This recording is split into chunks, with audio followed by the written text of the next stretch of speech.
Some people might see superannuation funds as a sea of sameness, but some super members belong to a fund that's dedicated only. Sun Super's stress-tested investment strategies have delivered strong long-term returns that have beaten the industry average over 3, 5, 7 and 10 years. Join our 1.4 million members and feel the strength of Sun Super.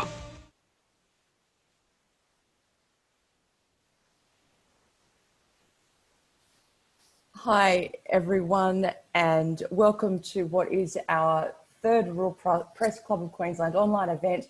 My name's Stacey Wordsworth and I'm president of the club. If you haven't dialed in before, we normally do hold monthly lunch events at Tattersalls in Brisbane, usually for a steak, and to hear from speakers and leaders from agribusiness from right across the country. Obviously, COVID-19 has changed the world and we've had to change a little bit with it as well, and we've been running our events online for the last couple of months since April. So we're delighted to have you embrace the technology and join us today. We have around about 450 registrations for today's event from all over the country to hear about two big ticket industry issues in this current climate: the impact of COVID-19 on the beef sector and what the future looks like, and the industry's sustainability credentials. I think perhaps the two may be inextricably linked moving forward. We're delighted today to also be the platform from which the Australian Beef Sustainability Framework is launching its 2020 update, and we'll have more on that in a moment. Before I get into those details, I'd like to make particular mention of our sponsors, McCullough Robertson, Sun Super and CBRE, whose support has been unwavering throughout COVID-19, despite the fact that we're just not able to hold events as we normally would. So thank you to our sponsors. I also have a couple of quick housekeeping items before we get underway. Today, we're hosting a 5-person panel discussion. You'll hear from each of the panelists before we move to our Q&A session, when you will have a chance to pose questions. Now, to do this, just hover down the bottom of the Zoom app. There's a Q&A box there. Click on that and you're able to submit your questions. So if you could please tell us who you are and who your question is directed to. We'll try and get through as many of those as we can this afternoon. But look, let's get straight into it now to today's speakers, and we're going to begin with Tess Herbert. Tess is chair of the Australian Beef Sustainability Framework Sustainability Steering Group. Tess and her husband Andrew own and operate 2 feedlots in New South Wales with a combined 2,500 head capacity, as well as a mixed farming operation. Tess also sits on the Central Tablelands Local Land Services Board and is a former president of the Australian Lot Feeders Association. So, as I mentioned, the Rural Press Club Committee is delighted to host Tess today to launch the Australian Beef Sustainability Framework 2020 update. And with that, I'll hand over to you, Tess.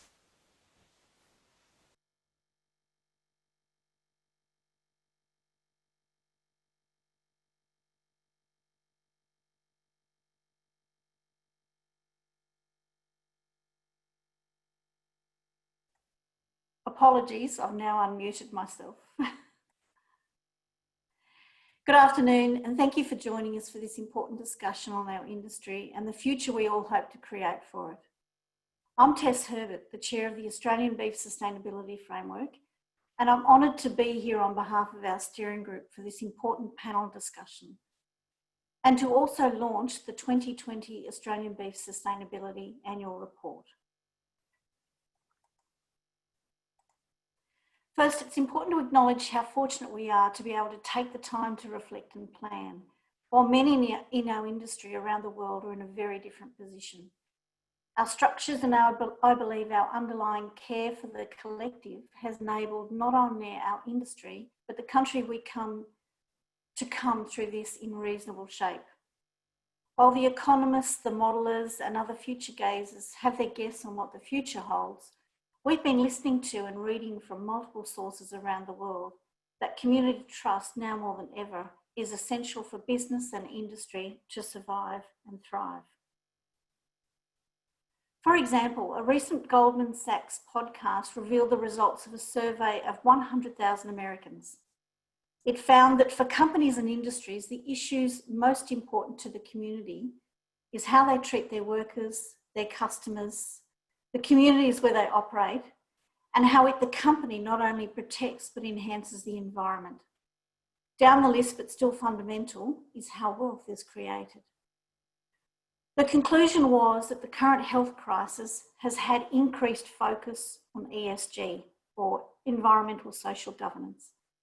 They found that the very fact that companies are fighting for survival has highlighted the importance of protecting workers, suppliers, and all relationships required for the company to be healthy and resilient. The audience here was investors, but it's worth observing how these previously fringe investment considerations have become entrenched in mainstream investment houses.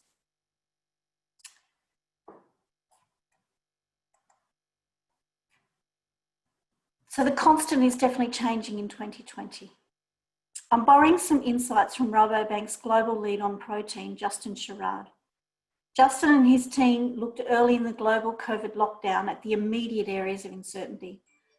The first I'm sure many on the call will relate to was the huge impact to logistics from workforce challenges, including social distancing in abattoirs, to the huge impact on export countries like Australia to get the product into market and the volatility of the market.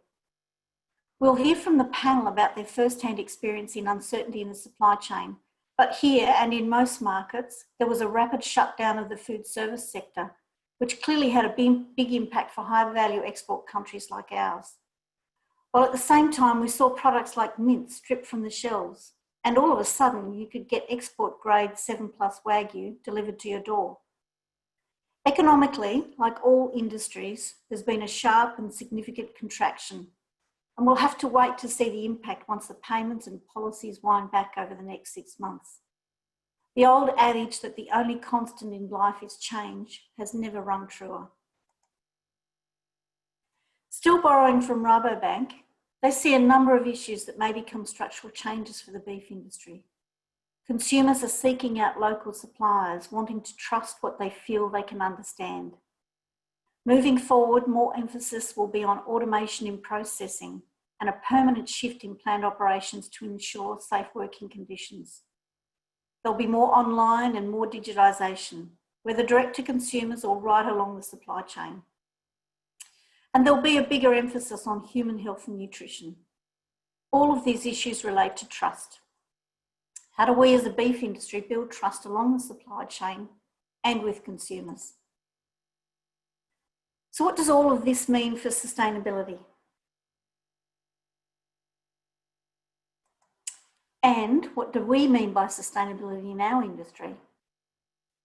Well, when the framework was set up, we had a year of consultation with industry and external stakeholders, and we arrived at sustainability being the production of beef in a manner that is socially, environmentally, and economically responsible. We do this by caring for our natural resources, the people in the community, ensuring the health and welfare of animals, and driving continuous improvement. We've often been asked, why are we doing this?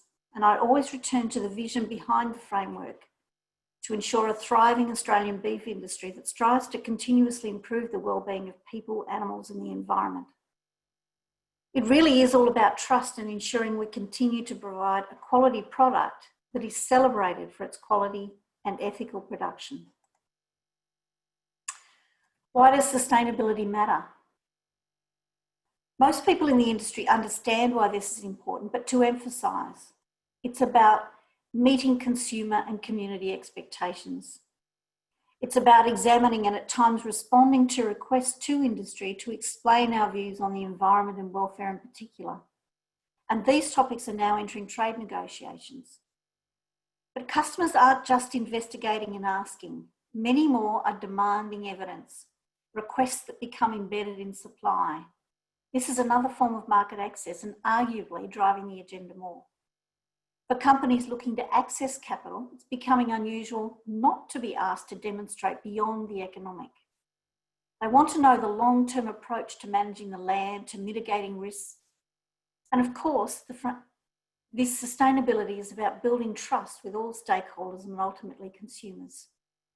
Ideally, it's also to minimise regulation by industry taking a proactive approach. The framework itself. I want to take a few minutes to familiarise you with the framework. Established in 2017, the framework is used by industry to guide and track performance on farm and through the value chain to ensure that Australia continues to be recognised as a global leader in sustainable beef production. It's used by industry to focus on aligning environmental, welfare, social and economic practice with best evidence and community expectations while growing profitability. This will help ensure continued access to markets and capital for Australian beef businesses. It provides consumers, customers, industry and other interested stakeholders with a clear snapshot of the beef industry's performance across environmental, welfare, social and economic areas. And the framework can be used by companies to inform their own sustainability activities outside of the framework process. Several beef companies now report using the framework as a guide, and retailers, including the majors here, refer to it in their corporate reporting.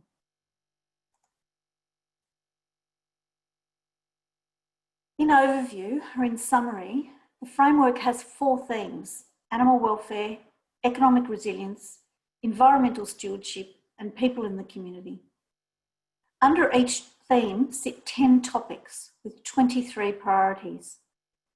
6 of these have been identified and pulled out for focus, and these are highlighted on the screen. When you download the report, you'll also see that for each priority area, there are indicators, and these are what are reported against to provide updates on performance across the industry. What we're proud of is that the industry is in the driver's seat. This is the Sustainability Steering Group that I chair, and I thank them for their hard work over the past year. We have representatives from across the supply chain and with national representation to ensure we adequately consider sector and geographic issues, what we call our regional dialogues. Of course, we don't do this in isolation, and consultation with industry is a fundamental role of our appointment and our secretariat. I'd like to take the opportunity to thank our secretariat, Jacob Betros, who's done an enormous amount of work in preparing this report. The steering group is appointed by RMAC and we report to RMAC. And I thank RMAC for having the foresight and determination to take this process on and drive it. The framework is about understanding, responding and working together with all of our stakeholders to deliver on mutual goals. Twice a year, we bring together this group of predominantly external stakeholders to hear what's on their radar, what they're moving towards, and to provide a forum for industry to update them on progress. It's an unlikely meeting. On a table here are representatives from AgForce, Elders, McDonald's and the World Wildlife Fund, all constructively working on outcomes from areas of mutual interest. The feedback from industry and other attendees is that these forums are constructive, but they can be challenging. And it is challenging to hear from views that are different to your own. But in our mind, it's critical to ensure ongoing trust and support for our fantastic product. The framework is a process. It's not a body that delivers services or policy. The key activities for our steering group are to publish the annual report. And as part of this process, a lot of our effort goes into collecting, consolidating, improving national data sets. We acknowledge very clearly that the data is not all perfect, but importantly, it's the best that's available to paint a clear picture. As data and systems improve, the framework has the flexibility to incorporate these, but we continue to aim to leverage existing data to minimise additional costs. We continually seek input for suggestions on better data sets, and I don't invite anyone to get in touch with suggestions. As mentioned, a large part of what we in the Secretariat do is talk to stakeholders. This includes industry groups as well as retailers, NGOs, government and investors. We support and encourage the representative bodies and in turn the service companies to develop programs that drive best practice. The reporting is predominantly focused on our external stakeholders in order to demonstrate that Australian beef is sustainable and can continue to be trusted. Today, I'm proud to launch the 2020 Australian Beef Sustainability Update. This is the 3rd long-form report and our 4th public report. I'll share a few images from the report. And I'd encourage everyone to download the full report from the website sustainableaustralianbeef.com.au. While it might be hard to pick up the detail in this slide, I wanted to emphasise that this is a report covering the whole of industry from paddock to plate.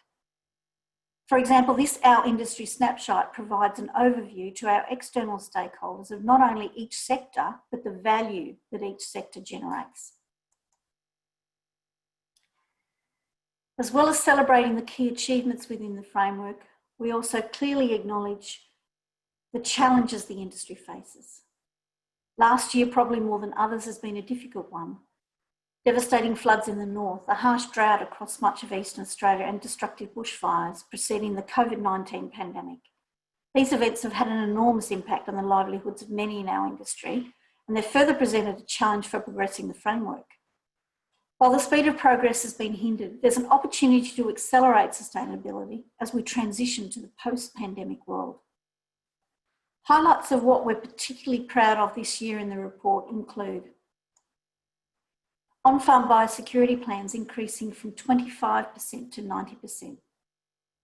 As an industry, we'd continue to make inroads to being carbon neutral by 2030, with a 56.7% reduction since the baseline year of 2005. Pain relief use has been increasing since becoming commercially available, and it's moved from 15% to 21% in the last year. In my own sector, we've got 59% of feedlots voluntarily putting in antimicrobial stewardship plans, further demonstrating to our customers the good story Australia has to tell. And from a framework perspective, we've now got data for 84% of our indicators. In the report, there's detail for the 6 key priorities, and each area has a case study to bring to life the efforts of the industry. Here are 2 of the case studies. The first with Troy Setter from Consolidated Pastoral Company talking about their move to pain relief across their herd. And the second within the economic pillar, a case study on increased efficiencies in feedlots featuring Myola Feedlot. Where to from here? As an industry, we've been on this road of transparency and collaboration for 4 years, and there are numerous occasions where the value of this has been clear to those involved and close to the process. What we need to do is work harder to connect with the wider industry and then better connect industry with what the priorities are from our end customers and those that influence them. At the same time, we need to work collectively on how to address these while ensuring a thriving industry across the value chain. We will continue to hold our twice-yearly consultative forums and engage further through online and virtual communication channels. I'm happy to announce that we'll also be establishing an industry consultative forum to provide industry with an avenue to collectively work on advancing the framework. This will complement the consultative committee with a flow of information between the groups. We're focused on striving to close data gaps and improve data sets where we can do so cost effectively, ideally leveraging on existing data sets. In our action plan, we've also committed between now and 2021 to undertaking 2 more deep dives into priority areas. One area that we're particularly passionate about is workplace health and safety. The physical risks of the industry are well known: livestock, motor vehicles, quad bikes, tractors. It's not just the physical risks though, the mental health risks are just as critical. There's a case study on mental health in the report that I would commend to you. As an industry, we need to ensure we're doing all we can to take care of our most valuable asset, our people. Without a doubt, things are changing for our industry and its place in the world. The question is how responsive we will be to build on this work to date, to be proactive, ensure that we enjoy a bright future. A future where consumers around the world choose Australian beef, not only because of its superior quality, but because the men and women in the industry care for the environment, our animals, and importantly, each other. Thank you for your interest in attending today, and I look forward to our panel discussions and any questions any of you may have. Thank you very much, Tess. And as Tess has just mentioned, you do have the opportunity to ask questions. Please send them through. Go to the Q&A tab down the bottom to say who you are and who your question is directed to. And with that, I best introduce the rest of our panel for today's discussion. And we'll start with Darren Robertson. Darren is a chef, restaurant owner and a food waste and sustainability expert. He's extremely well known as co-owner of 3 Blue Ducks restaurants in Brisbane, Sydney, and soon to be Melbourne, I'm led to believe, and also Rocker in Sydney. He's worked in some of the finest restaurants in the world. He's written cookbooks, he contributes to magazines, and he's appeared on MasterChef, Iron Chef USA, The Great Australian Cookbook, and My Kitchen Rules. So welcome to Darren. We also have on the panel today James Madden. James is Managing Director of Flinders & Co, which many of you I'm sure would have heard of. It's a Melbourne-based meat company which supplies to some of the best chefs and retailers in the world, but which made a very nimble change to respond to a rapidly evolving market throughout COVID-19. James also holds a very firm commitment to the beef industry's goals of carbon neutrality. Georgie Somerset is a very well-known face in Queensland, a respected rural industry leader. She's a beef producer, chair of Ag Force Queensland, has or is holding board positions with the likes of the Royal Flying Doctor Service, Children's Health Queensland, and a range of other organisations. She's also a board member of the ABC, and in 2020, Georgie was made a member of the Order of Australia. And Carl Duncan is Group Manager for Resource Efficiency at Tees Australia, where he has key responsibilities, including providing strategic advice on energy, water, GHG emissions, and seeking opportunities to improve resource efficiency and leadership capacity building, particularly around resource management. Carl's core objective is to support Australian businesses to become more profitable while improving environmental performance. So welcome to our entire panel today, but we'll start with Darren Robertson, who, as I said, is involved in an extensive suite of restaurants and has a long history in an industry where there's a lot of consumer interface. And Darren, owning 5 restaurants, you've had a lot of interaction with the community, as we've said. Have you noticed an increase in interest in the story behind the food, in particular about sustainability? I have, yeah. I am very fortunate because there is, ironically not now, but there's a lot of human contact. You can hear firsthand from the guests, and it's been a growing throughout the years. Is the interest in food, where it comes from, sustainability, and specifically with beef and Aussie beef. There has always been a concern with carbon emissions and where food's from, but I think it's great for me. It sort of justifies charging the prices that we do. That we're not expensive, but there's a genuine interest now, and the knowledge of the public is forever growing. That combined with our industry has been even more as transparent as they've ever been. Like, it's actually quite an exciting time. I think there's definitely a real acknowledgement that Aussie farmers are an important part of our community, and I think there is definitely less of a scrutiny now, but like a real passion and interest in how that industry is going. So it's great. Like for me, it makes my job definitely a lot easier, and we can communicate all of this information now. Through obviously social media. There's now podcasts on agriculture, and it's suddenly become a lot sexier, and not where food's from and how it's treated, and nutrition and waste management. So yeah, it's definitely growing, and it's and that has value. That's definitely an opportunity for us farmers, for all to sort of benefit by sharing this information, cultivating interest. And I think that's one of the best things that's come out of trends come and go, and a lot of it's all fluff. But this is stuff of substance. This is people's lives, livelihood. I'm really grateful that that's definitely here to me increasing. And Darren, look, you have had quite a bit of involvement now with the beef industry, given your interest in understanding where food's from. And of course, 3 Blue Ducks has a location at the farm at Byron Bay. Dealing with producers now and having that interface with industry, is there anything that surprises you about dealing direct with the people, producing beef?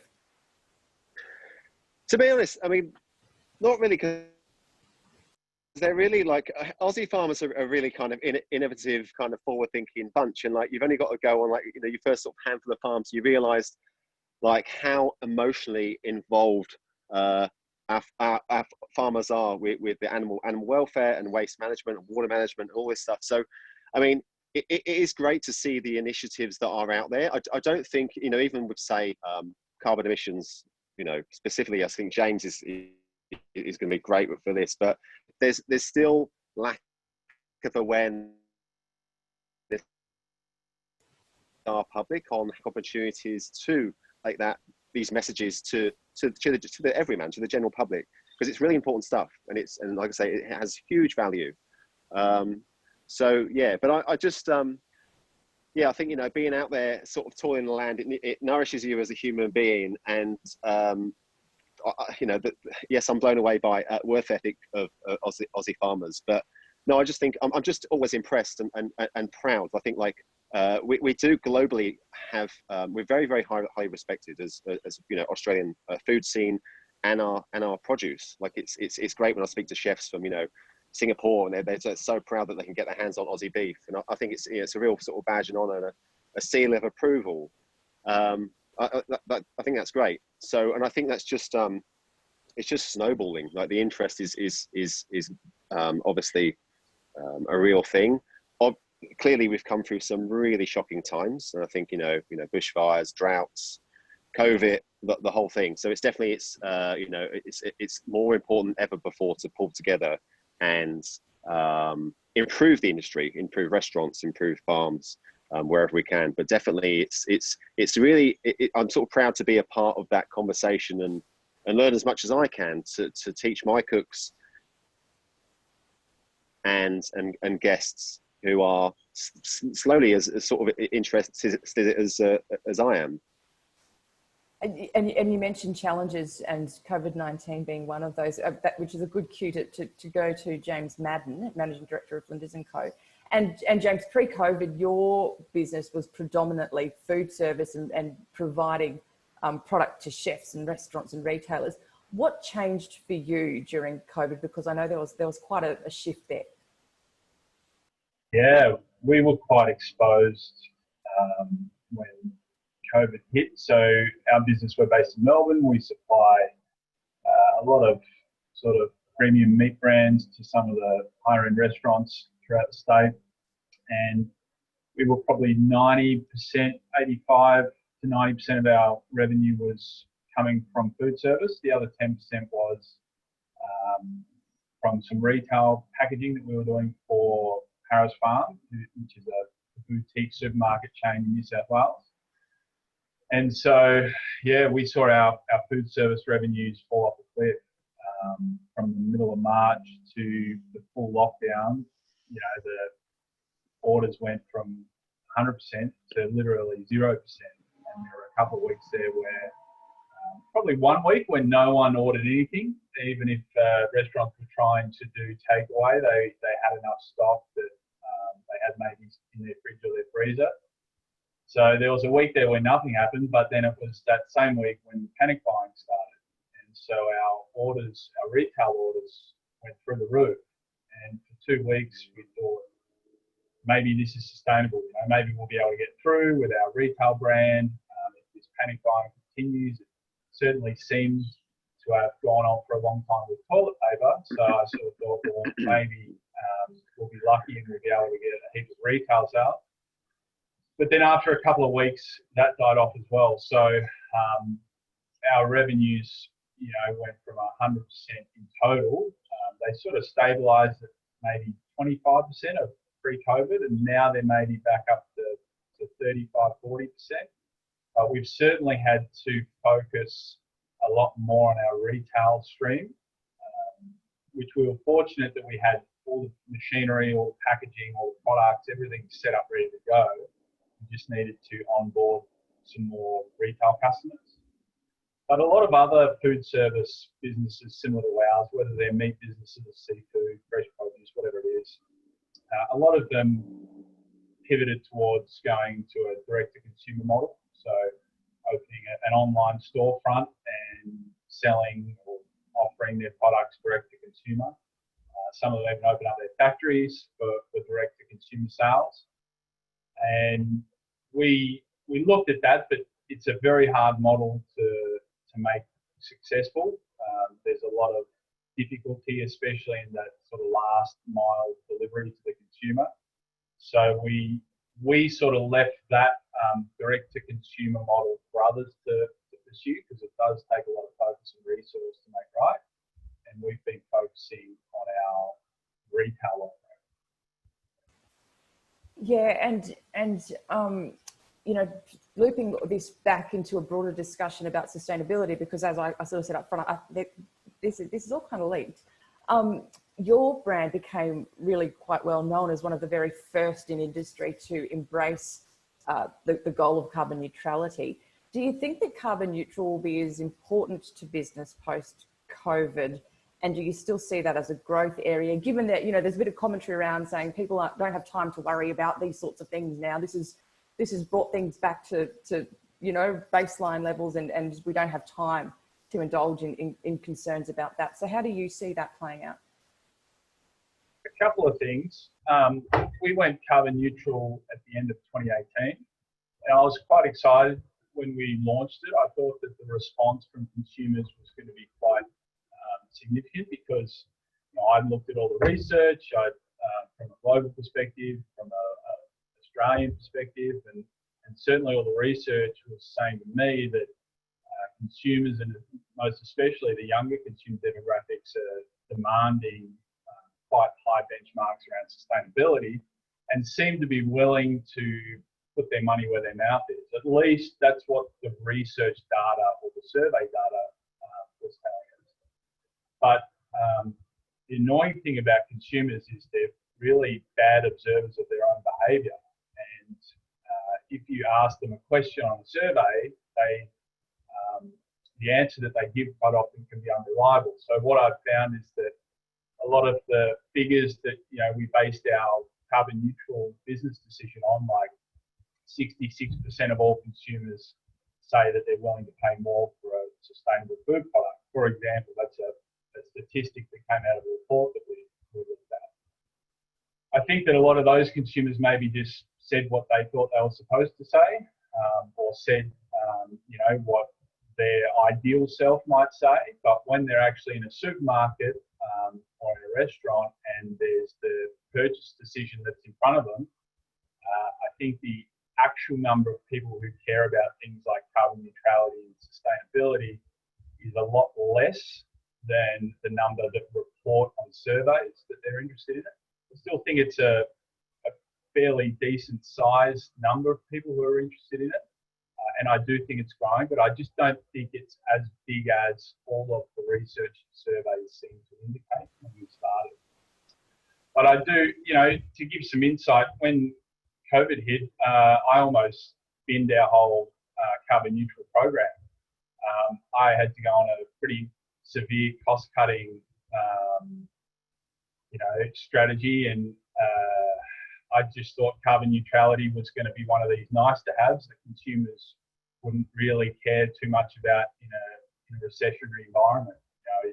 You know, a lot of consumers are going to take a step down the hierarchy of needs, and they're going to look more for basics rather than luxuries.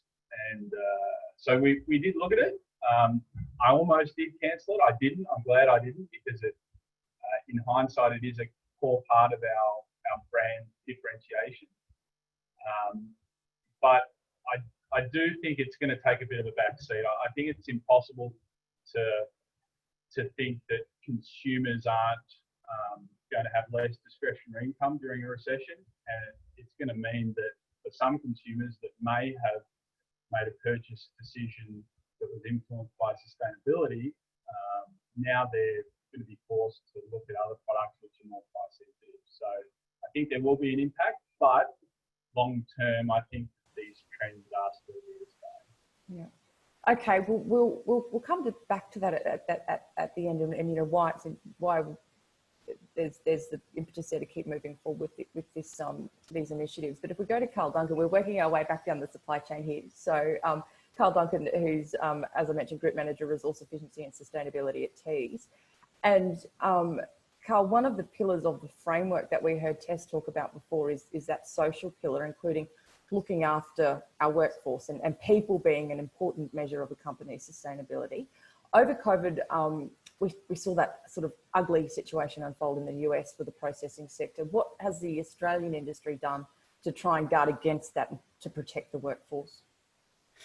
Yeah, thanks, Stacey. It's an interesting point. And I guess, drawing those links between US and Australia, a significantly different response, both from governments and just, by sheer nature of populations and how they're situated, etc. But from a T's perspective, look, we set our focus first and foremost, and going around and talking to some of our leaders, that was all looking at the safety and well-being of our people and the communities first and foremost, and then also trying to plan and make sure we had business continuity so we could keep people employed and manage our supply chains and all those sorts of things. So we started by forming a COVID response team, and then also being supported by other teams across the business. And first and foremost, like many businesses, most of the people in our group support services office went home. And then on a plant level, we started to make sure we had very good tracking and tracing and measurement, temperature measurement, and all those sorts of things around the government guidelines for anyone entering our plants. And we also limited that to critical activities. So things like, refrigeration technicians and people like that could come to site still to do critical work and make sure we could still run the plant. But things outside of that we parked them. Lots of changes, around staggering breaks, tracking people's efforts and where they're located in terms of workstations so that we could trace if we did have a COVID breakout. We introduced additional PPE, so things like head covers to reduce the risk around airborne spread. Additional sanitisation of surfaces, so extra people, people come in for their lunch break and they're within the 4 metre squared rule, making sure that we clean those surfaces before the next person comes in and uses that. We introduced things like free flu injections, and so we've actually seen a reduction in influenza this year, which has been quite key, especially into the winter period. And things like managing stock inventories, making sure we've got all the critical stuff that we need to operate the plants was managed tightly. But one of the things that really stood us in good stead was involving staff and having high communications, involving staff in decision-making processes. And I suppose to put a positive on a negative, we've seen quite an uplift with our workforce and the community. With everyone, once the government came out and labelled us as essential services, feeding people, everyone sort of got on with it and had a shared responsibility and took ownership of not only keeping the plant running and keeping the community employed. And I think, everyone, including myself, was happy to have a job or maintain a job over that period, because many were unemployed and still are. But just around, making sure we continue to do the right thing, keep the plant open and provide an essential service. So I take my hat off to everyone that's been working hard throughout this pretty wild period. Has been a bit wild. If we go back to sustainability now, which obviously people is a huge component of that, but the media I think particularly focuses a lot on the on-farm and feedlot segments of the sector, but processing actually has been working in sustainability for quite a long period of time. What are some of the other sorts of key initiatives that you use to continually be improving from a processing perspective?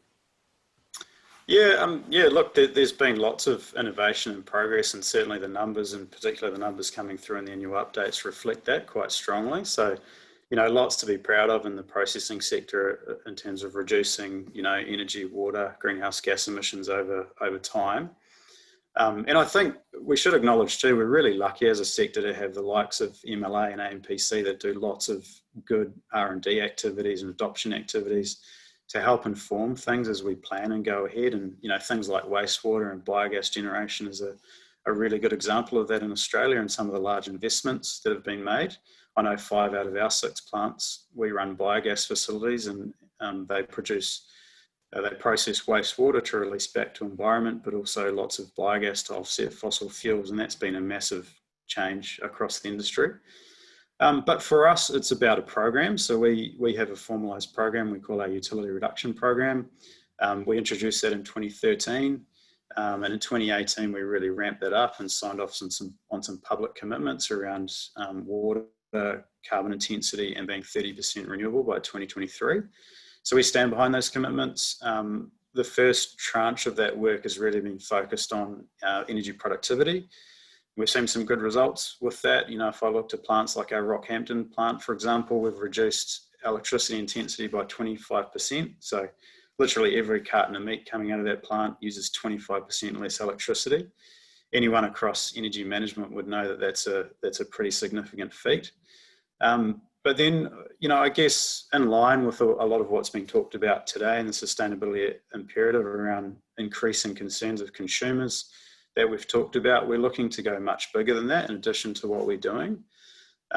So things like our proposed low emissions hub at Tees Wagga, where we're looking to bring together a bunch of different renewable technologies and combine those with energy efficiency, so that we can work towards being energy self-sufficient. So literally using the sun and any other waste that we've got on site, converting those to energy and helping offset fossil fuels that would otherwise come from the grid, for example. And yeah, anyone that knows about integrating in the engineering feat and economic feat of integrating with a 70 or 100+ year old meatworks would understand some of the challenges there. It is a big move forward, but look, we just continue to try and strive and innovate and push the envelope around sustainability. Thank you. And look, moving now to Georgie Somerset to get down to that grassroots producer level. Georgie, how important, you know, there's a lot of links between a producer and a consumer, where we're always talking about producers needing to understand what consumer sentiment is. How important do you really think that is for people to be across what those changing expectations are and what that means for them? Thanks, Stacey. And it's fantastic to hear from the other parts of the supply chain. As a producer, it's sort of, it's made me incredibly proud to be a producer in the last few months, particularly just seeing our producers get on with doing what they do best, which is grow great tasting beef. And I think our producers have been listening to consumers and actually being declared an essential industry, as Carl was saying, was a really critical part of COVID for them as well, in terms of being recognised and validated for the work that they do. I think the thing is that I do think producers have been listening to our customers and our investors and the people right along the supply chain for many years, and using that to actually change how they do business. And I think one of the great things about our industry is how we've actually taken up so many of the opportunities that have been provided by people like MLA to learn and change what we do. I look at people like Anthony and Anna Dunn, who there's an article on the MLA website about how they use satellite technology to do their forage budgeting.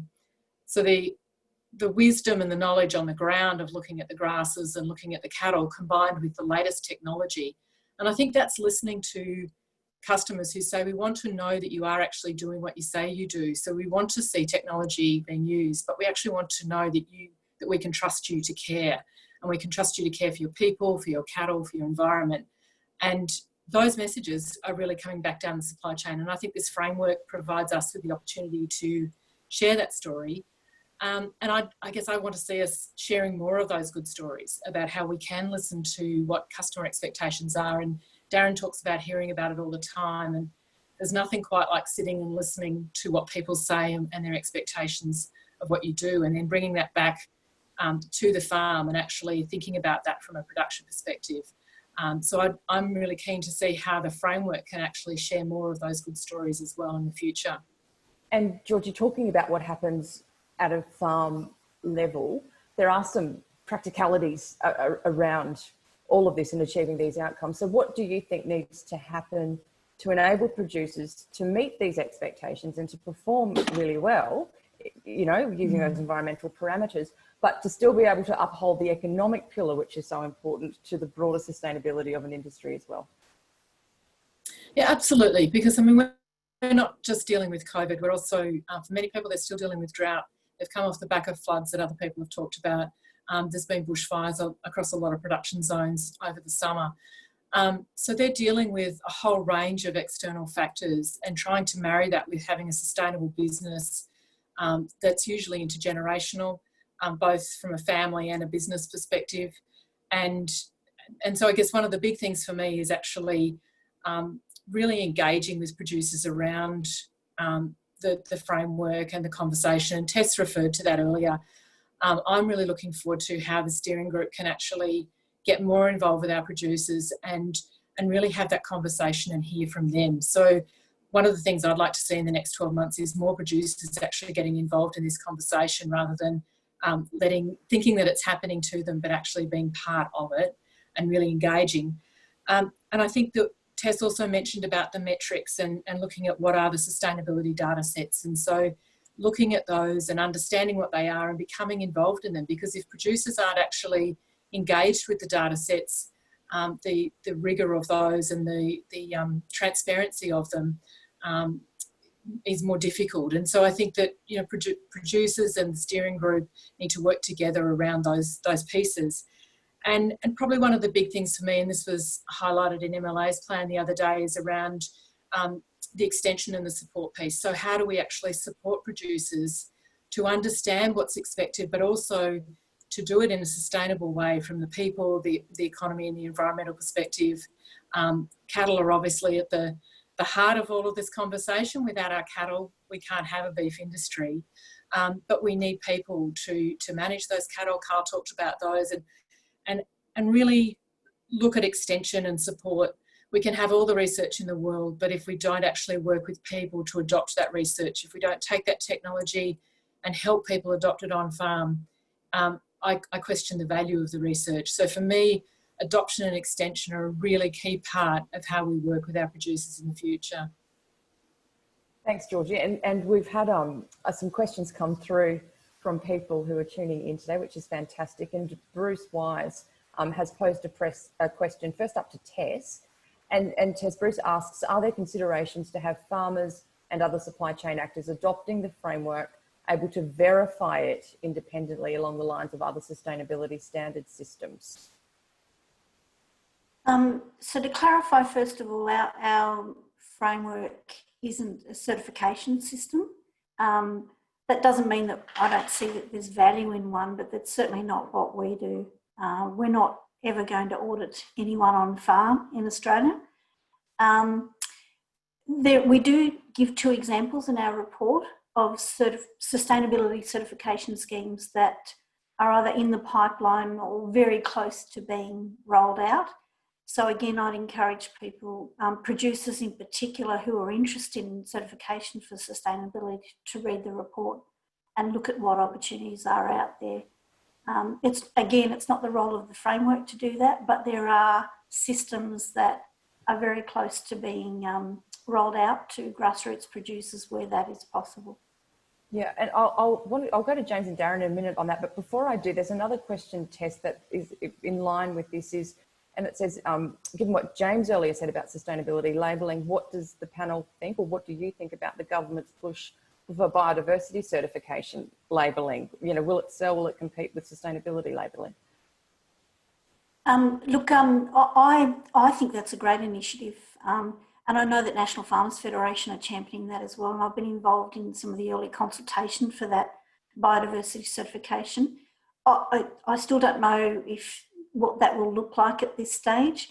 But again, if you have producers who are particularly interested in being certified for the way that they manage their land, I think that's an excellent opportunity for producers to embrace that as well. I'm really looking forward to what that model comes out to look like. But from a producer perspective myself, it's been a really good consultative process, and I'm looking forward to seeing what it looks like when it comes out. And we'll go to James and then Darren. James, from your perspective, you're dealing with retailers all the time. Do you think there is an appetite to have these more binding certification processes in place? I don't really know. I think that they like if there's some nice stamps on the product and some nice call outs. At this stage, I don't really know how sophisticated the consumer is in this space. You know, for carbon neutrality, for example, there is a government standard, but there's other private standards. And for example, we're certified to a private carbon neutral standard. So from a consumer's perspective, I don't really know if they're sophisticated to the point where they are differentiating between different standards or different types of certification. If they see carbon neutral, they think carbon neutral. So I do think it would be good, and I know that there's other certifications which are more industry standard. I do think it would be good to try to standardise them so that the whole industry can jump on board with a single narrative. But from a retailer perspective and a consumer perspective, I think they're more interested just in seeing the fallout rather than the nitty-gritty of which system or which standard it's being done to. And Darren, is that something that you see reflected in dealing face-to-face with your customers? It's more about industry being proactive and communicating that message as opposed to hard and fast rules? Yeah, look, it's an interesting one. I think at the moment the consumer, we all want to do the right thing, and with all producers, often there is contradictory information and what is deemed sustainable and what isn't. I mean, we're looking at ways of actually sort of having an external auditor just to audit, our practice as a restaurateur, and create maybe some standards that we could then work towards, and that would have a knock-on effect with that, the suppliers we used and so forth. Everyone likes a sticker, they love a tick, but I think there's so many nuances to each farm, whether it's mass or family run, beef, all that. It's just, it's a tricky thing, but I become a lot more certification and just being proactive and a part of conversations. I think I think that's at the moment that's the stage we're at. I think if there's just this sweeping rule and structure for everyone, kind of one size fits all, it's a lot easier said than done. So yes, but as a restaurant, as a business with ours, yeah, we are looking at ways already, and I know a lot of farmers too. They're just looking at external, what people are doing overseas and using that as some sort of gauge and a guide. As long as we can communicate this information to the consumer and also and again justify paying for a lot of this stuff, sustainability practices, education, training, it's all amazing stuff, but it does cost money, and it will. I'm a true believer it will save money in the long run. It really will, and we're sort of seeing that already with green energy and waste management itself is now, that has a value. But it's, yeah, we'll see where the whole certification thing goes. Georgie, to you now, as a follow-on to this, Sonia Dominic has sent you a question, and she asks, where do you see the main pain points in maintaining sustainability on farm for producers who are looking at innovative solutions and having that sustainability, those sustainability credentials behind them?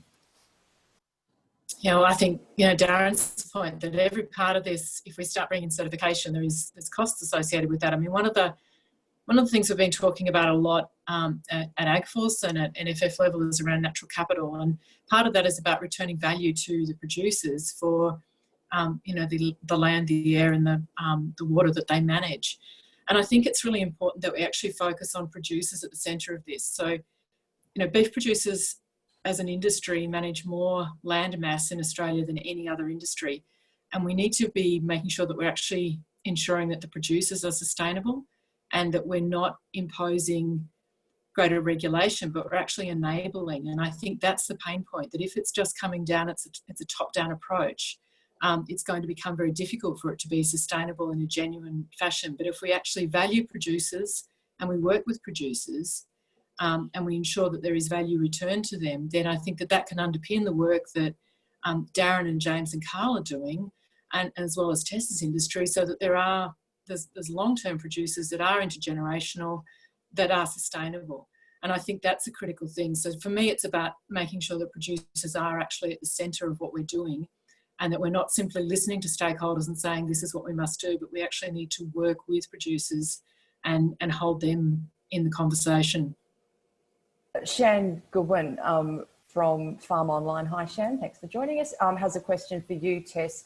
She asks, is it possible to integrate profitability into each of the other key theme areas?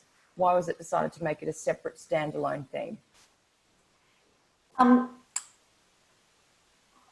And look, it's a really good question, and all of those 4 themes blend into each other at times. It just naturally they do. But you often hear, look, profitability is really a key focus for the framework's data indicators. I've identified that the data sets aren't perfect, but the profitability theme blends right through. If you're caring for your animals, then you're profitable. If you're caring for your people, you're profitable. What we've done is we've pulled out some deliberate metrics for profitability, for economic resilience, and we've measured against those. So it's a really good question, but it really does blend right through the other themes as well. Thanks, Tess. And I just looked at the time, and we're just nudging up against 1:30, so we're probably out of time for questions now. We could sit and talk about this all afternoon, I'm sure, but we need to let people get back to their day. So look, thank you again to each of our panel members today: Tess Herbert, Darren Robertson, James Madden, Carl Duncan, and Georgie Somerset. It's been a fascinating conversation, and one that I know will go on for many years to come and grow and evolve. So it's been great to have your insights today. A quick note, Darren has made some recipes for the beef cheek, spent coffee, mushroom and bone marrow pies from the menu at his Rocker restaurant, available today to celebrate the Sustainability Framework's 2020 update, and we have them on our website. So if you go to ruralpressclub.com.au, they can be found under the events section if you'd like to give them a go. Thank you, Darren. And before we fully wrap up today, do they taste good, Darren? I'm sure you're going to say yes. They're not bad. They're not bad. No, they're amazing. Yeah, and using James beef. Shout out and give them a go. They're amazing. Thank you. There were a few tech issues there. We couldn't quite hear you, but we heard the words beef and amazing. So I think that's the main point captured. So those recipes are there. Thanks again to our sponsors, CBRE, McCullough Robertson and Sun Super, as always. Thank you to Ashley Nolan and the team at the SAS Group. Ash, as per usual, is completely instrumental to making all of this happen. She is the brains behind the technology. So thanks, Ash. And look, a really special thanks to the committee of the Rural Press Club of Queensland. Nobody's really seen them at these events anyway for 3 months or so now, but they're busy at work behind the scenes. So I wanted to acknowledge Mark Neville, Will Banks, Rolly Wilson, Mark Phelps, Wendy Brownscombe, Carolyn Martin, Michael Blakeney, Callie Buchanan and Fran Becker, our committee at the Press Club. So look, thank you again to everyone involved today. Thank you to the many people who've tuned in. Keep an eye on your inbox. We'll have our next event details coming to you shortly. But until then, like we will say, we'll see you next time at the Rural Press Club. Thanks very much. Thanks, Stacey.